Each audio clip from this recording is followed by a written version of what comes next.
Hi everyone, in this video I'm going to show you some examples of successful photo zine projects. And just to preface this too, the examples that I show you, the constraints of the assignment were different from what I'm asking of you all in your assignment.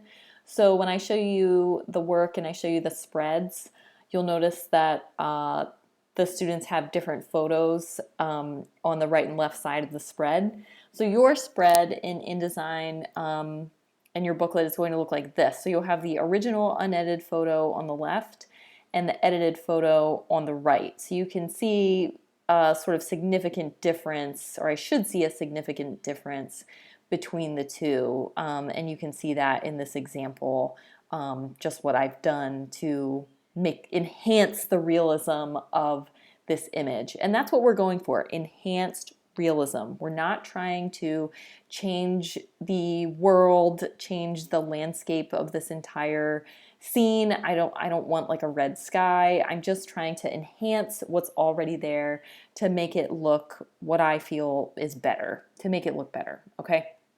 That's hard to do when if you take a photograph that's not great or not composed from the beginning. It's hard to correct those mistakes, or if the photograph is like way overexposed, like way too bright or way too dark, you run into way more obstacles when editing. So it's good to kind of start with really being considerate of the photographs that you're taking, and going from there.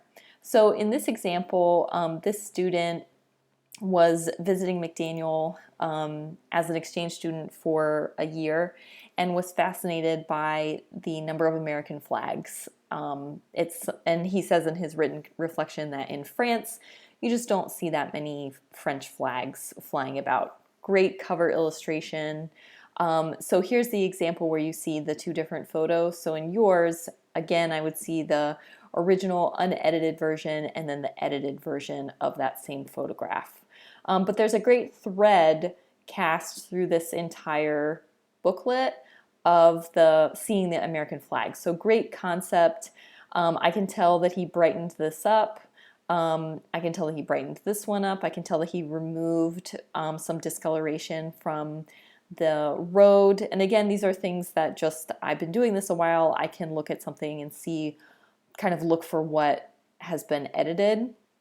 I know that he took out some trash from this sidewalk, and from this sidewalk too, I can tell that he patched up the road here as well, brightened these things up. And there's still opportunity to keep editing, like he could use the ruler tool to straighten this out, straighten that one out as well.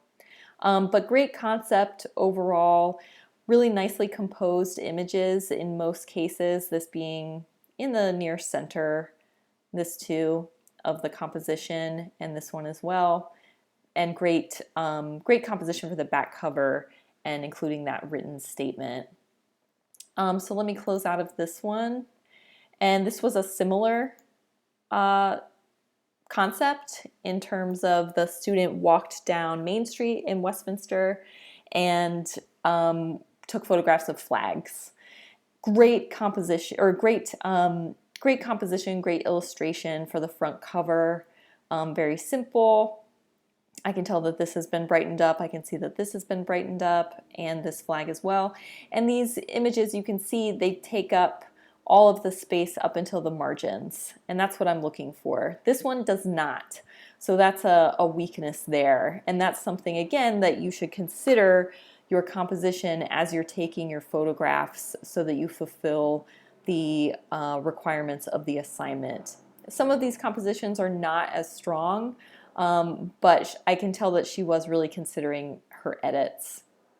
And the sort of consistency of, we see the flag kind of head on and then the buildings at an angle, helps in terms of cementing a sort of consistency thread throughout.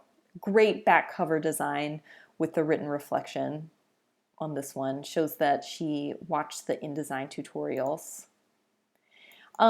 In this example, which I think this will be the last example that I show you, I include 4 in the PDF document. This student did some phenomenal editing. It's just all of the photographs are landscape oriented or horizontally oriented in a vertical document. So really funny kind of concept and cover illustration. There's a sense of humor behind finding all of these pizza places in Westminster. Again, phenomenal editing. He was really methodical in his edits, and for the most part really great compositions, but you can see that these images are turned on their side, and you don't want to do that. Your photos should be vertically oriented and take up all of the space up until the margins. Great composition here. This Pizza Hut feels very solid and stable in how it was photographed and then adjusted. And another really strong one too was this Papa John's. This is also great and considered in terms of this being sort of in the center of the composition as well, but again just needs to be larger or adjusted, and would then appear larger. So there you have it. Again, I've been doing this a while. I can sort of tell when things have been edited, but with you showing me the original photo on the left and then the edited photo on the right, that will help me see how committed you were to enhancing the realism of all of your photos.